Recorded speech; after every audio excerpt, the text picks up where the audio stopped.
Ika-6 na kabanata. Hindi tinanggap si Jesus sa Nazaret. Umalis si Jesus sa lugar na iyon at umuwi sa sarili niyang bayan. Kasama niya ang kanyang mga tagasunod.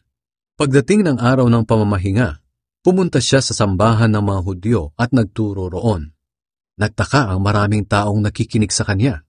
Sinabi nila, "Saan kaya niya nakuha ang karunungang iyan? At ano ang karunungang ito na ibinigay sa kanya? Paano siya nakagagawa ng mga himala? Hindi ba't siya ang karpinterong anak ni Maria at kapatid ni na Santiago, Jose, Judas at Simon? Hindi ba't ang mga kapatid niyang babae ay dito rin nakatira sa atin?" At hindi siya pinaniwalaan.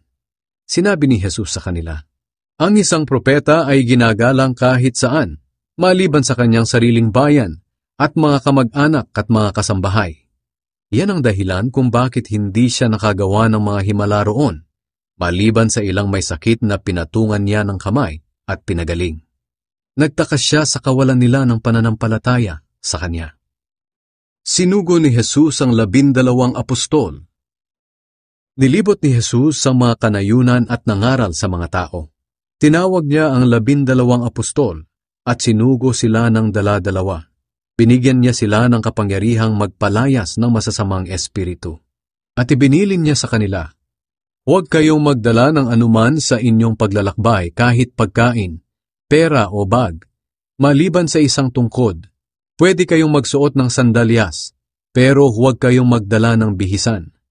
Kapag pinatuloy kayo sa isang bahay, doon na lang kayo manatili hanggang sa pag-alis ninyo sa lugar na iyon.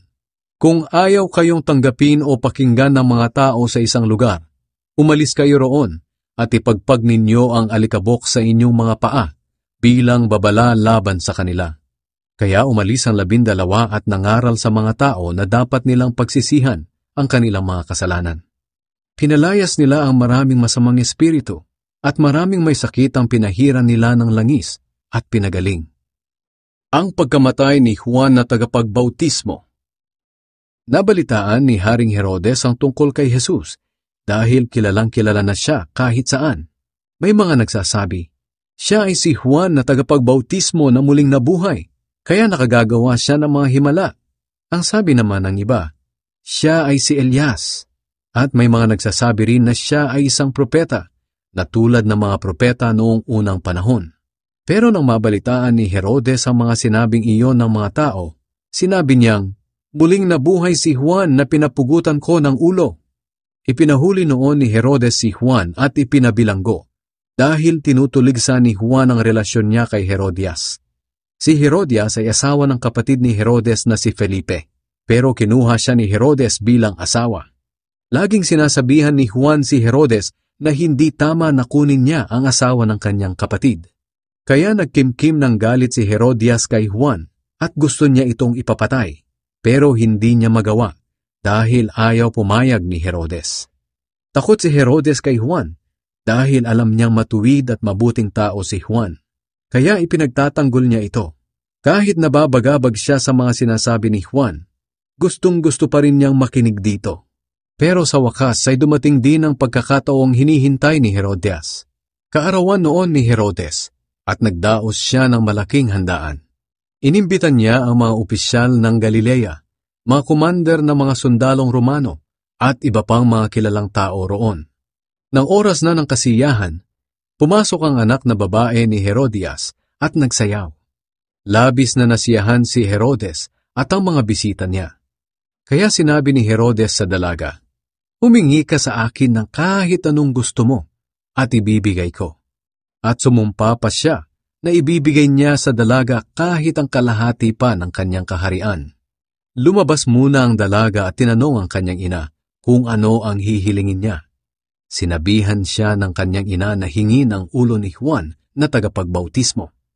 Kaya dali-daling bumalik ang dalaga sa hari at sinabi, "Gusto ko pong ibigay ninyo sa akin ngayon din ang ulo ni Juan na tagapagbautismo na nakalagay sa isang bandehado." Labis itong ikinalungkot ng hari.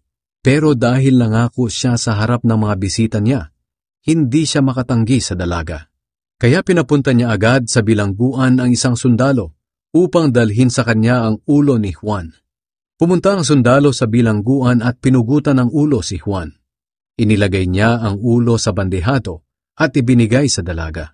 At ibinigay naman ito ng dalaga sa kanyang ina. Nang mabalitaan ng mga tagasunod ni Juan ang nangyari, kinuha nila ang kanyang bangkay at inilibing. Pinakain ni Jesus ang 5,000 tao. Bumalik ang mga apostol na inutusan ni Jesus na mangaral at ikinuwento nila sa kanya ang lahat ng ginawa at ipinangaral nila. Dahil sa dami ng mga taong dumarating at umaalis, wala na silang panahon kahit kumain man lang. Kaya sinabi ni Jesus sa mga tagasunod niya, "Iwan muna natin ang mga taong ito.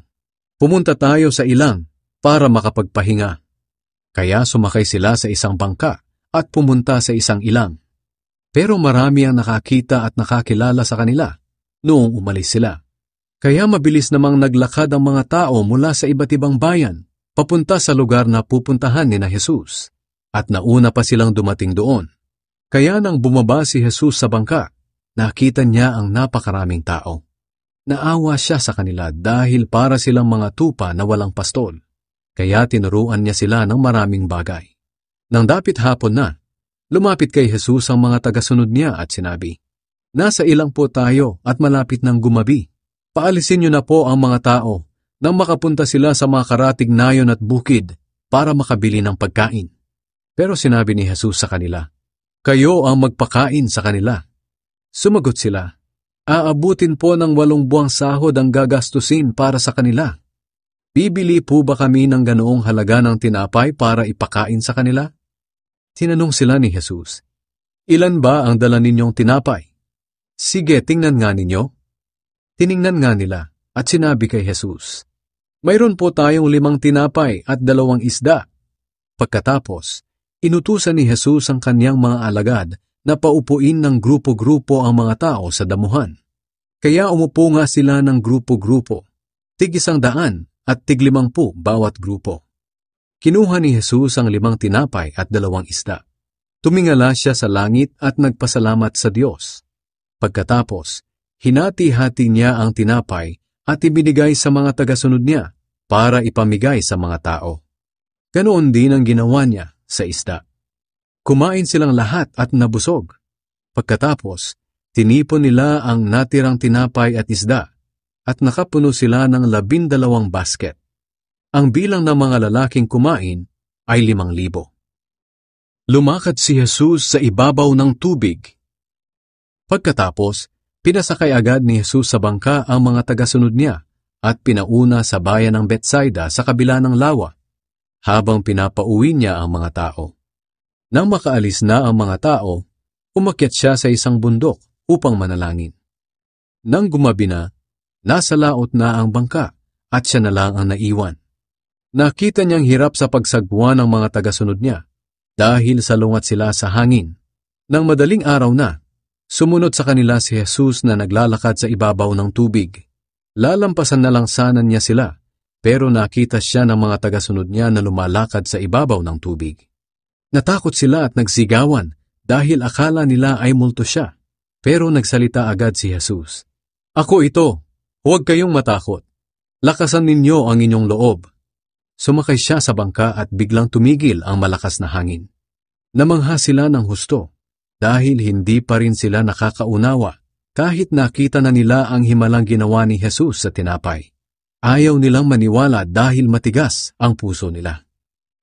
Pinagaling ni Jesus ang mga may sakit sa Genesaret. Nang makatawid na sila sa lawa, dumating sila sa Genesaret at doon nila idinaong ang bangka. Pagbaba nila, nakilala agad si Jesus ng mga tao roon, kaya nagmamadaling pumunta ang mga tao sa mga karatig lugar. Inilagay sa mga higaan ng mga may sakit at dinala kay Jesus saan man nila mabalitaang naroon siya. Kahit saan siya pumunta, sa nayon, sa bayan o sa kabukiran, dinadala ng mga tao ang mga may sakit sa kanila sa mga lugar na pinagtitipunan ng mga tao. Nagmamakaawa sila kay Jesus na kung maaari ay pahipuin niya ang mga may sakit kahit man lang sa laylayan ng kanyang damit. At ang lahat ng nakahipo ay gumaling.